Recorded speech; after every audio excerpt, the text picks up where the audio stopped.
Pendant que l'Occident sanctionne la Russie sur tout, Poutine contrôle 90% des réacteurs nucléaires construits dans le monde. Et vous n'en avez jamais entendu parler. Salut à tous! Aujourd'hui, on va parler d'un sujet explosif, littéralement. Vous savez quoi? Pendant que les médias nous parlent du pétrole russe, du gaz russe, des sanctions économiques, il y a un secteur dont personne ne parle. Un secteur où la Russie règne en maître absolu, le nucléaire. Et croyez-moi, c'est là que ça devient vraiment intéressant.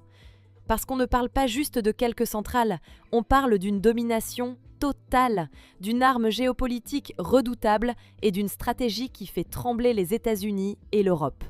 Alors accrochez-vous, parce que ce que vous allez découvrir va vous faire voir la guerre froide 2.0 sous un angle complètement différent. Bon, commençons par les chiffres, et préparez-vous parce que ça fait mal. Rosatom, vous connaissez? Non? Normal. C'est le géant russe de l'énergie atomique, une entreprise d'État qui travaille dans l'ombre, mais qui contrôle l'avenir énergétique de dizaines de pays. Tenez-vous bien, 90% des réacteurs nucléaires construits à l'étranger sont russes. Oui, vous avez bien entendu, 90%. Mais attendez, ça continue. 65% du marché mondial d'exportation de réacteurs nucléaires, 44% du marché de l'uranium enrichi mondial, un tiers de toute la conversion d'uranium sur la planète, 30 réacteurs en construction simultanément dans le monde. Et le plus dingue, leurs revenus ont doublé en 6 ans. En 2023, Rosatom a généré 16 milliards de dollars à l'export. C'est presque le double d'avant la guerre en Ukraine. Vous voyez le problème ? Les sanctions occidentales touchent le pétrole, le gaz, la finance, mais pas le nucléaire. Et devinez quoi ? C'est exactement ce que Poutine avait prévu. Alors maintenant, vous vous demandez sûrement, mais comment la Russie a fait pour devenir si puissante dans ce domaine ? Excellente question, et la réponse va vous surprendre.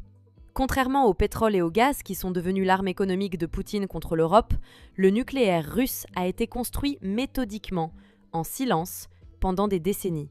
Pendant que la France, les États-Unis et le Japon se battaient pour quelques contrats, la Russie, elle, jouait une partie complètement différente.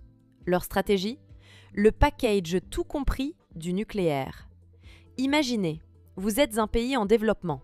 Vous voulez du nucléaire, mais vous n'avez ni l'argent, ni l'expertise, ni les infrastructures. Rosatom arrive et vous dit « Ne vous inquiétez pas, on finance tout, on construit tout, on forme vos ingénieurs, on gère l'exploitation pendant 60 ans, on reprend même vos déchets nucléaires à la fin. Et si vous voulez, on vous prête l'argent à 4% d'intérêt. » C'est comme si Amazon vous livrait non seulement le colis, mais construisait aussi votre maison, gérait votre électricité et revenait 60 ans plus tard pour tout démonter. Pratique, non? Sauf qu'il y a un piège. Un énorme piège. Parce que voilà le truc. Quand vous signez avec Rosatom, vous ne signez pas juste pour une centrale nucléaire.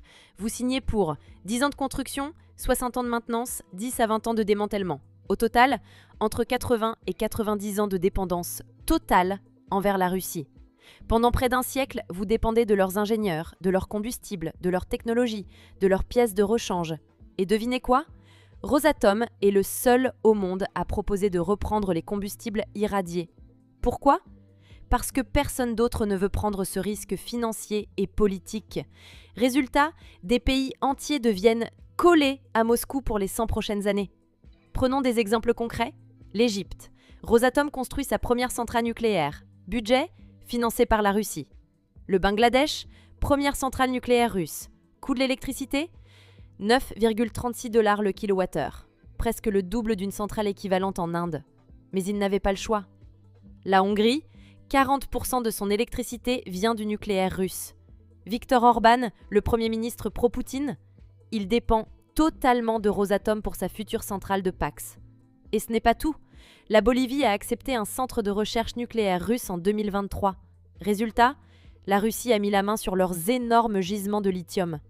Vous voyez le schéma ? Le nucléaire n'est pas juste une question d'énergie, c'est une arme de domination géopolitique. Bon, maintenant, la vraie question. Comment font-ils pour écraser la concurrence ?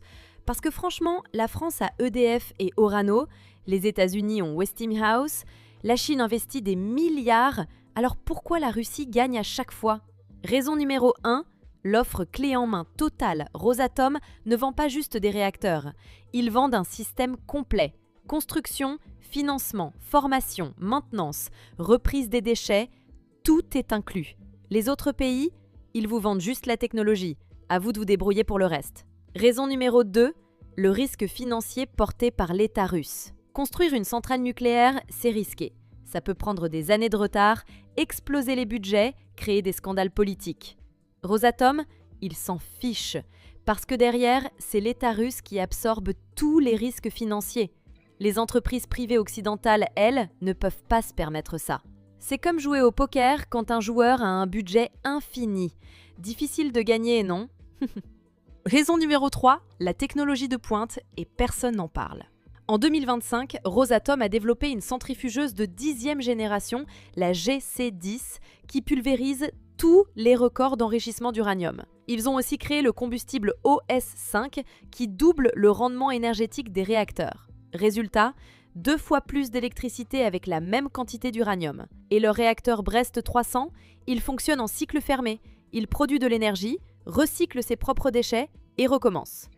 Le saint graal du nucléaire. Pendant ce temps, l'Occident essaie encore de rattraper son retard. Raison numéro 4, l'expansion vers le sud global. Rosatom ne cible pas l'Europe ou les États-Unis. Non, il cible l'Afrique, l'Asie, l'Amérique latine. Protocole d'accord signé avec le Zimbabwe, le Mali, le Burkina Faso, le Brésil, l'Ouzbékistan, des pays qui veulent du développement, de l'énergie, mais qui n'ont pas les moyens. La Russie leur offre tout sur un plateau, et ces pays, en échange, deviennent des alliés géopolitiques de Moscou pour les 100 prochaines années. Bon, maintenant vous vous dites « Ok, c'est impressionnant, mais en quoi ça me concerne ?» Eh bien, tout. Conséquence numéro 1, l'Europe est piégée. Vous vous souvenez de la dépendance au gaz russe qui a plongé l'Europe dans une crise énergétique en 2022 ? Eh bien, même chose avec le nucléaire. Sauf que cette fois, c'est pire. Parce que vous ne pouvez pas changer de fournisseur de combustible nucléaire comme vous changez de fournisseur de gaz. La Bulgarie, la République tchèque, la Finlande, la Hongrie, la Slovaquie, tous exploitent des réacteurs russes. Et ils dépendent du combustible russe pour les décennies à venir. Conséquence numéro 2, les États-Unis perdent du terrain. Pendant des décennies, les États-Unis étaient le leader du nucléaire civil. Aujourd'hui, ils importent 27,7% de leur uranium de Russie. Et ils essaient de rattraper. L'alliance Sapporo 5, États-Unis, France, Japon, Canada, Royaume-Uni, a été créée pour contrer Rosatom. Mais c'est déjà trop tard, la Russie a 20 ans d'avance. Conséquence numéro 3, une nouvelle carte géopolitique mondiale.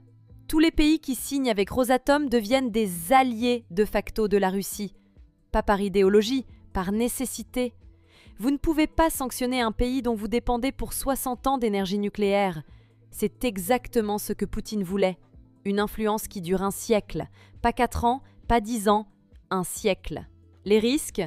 Sécurité énergétique compromise.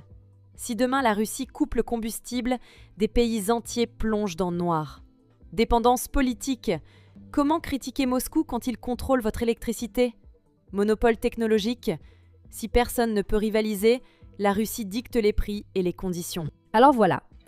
Pendant que tout le monde regarde le pétrole, le gaz et les tanks, la Russie construit tranquillement un empire nucléaire inattaquable.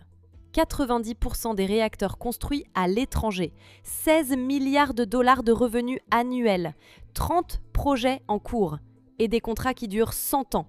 Et tout ça, sans une seule sanction occidentale.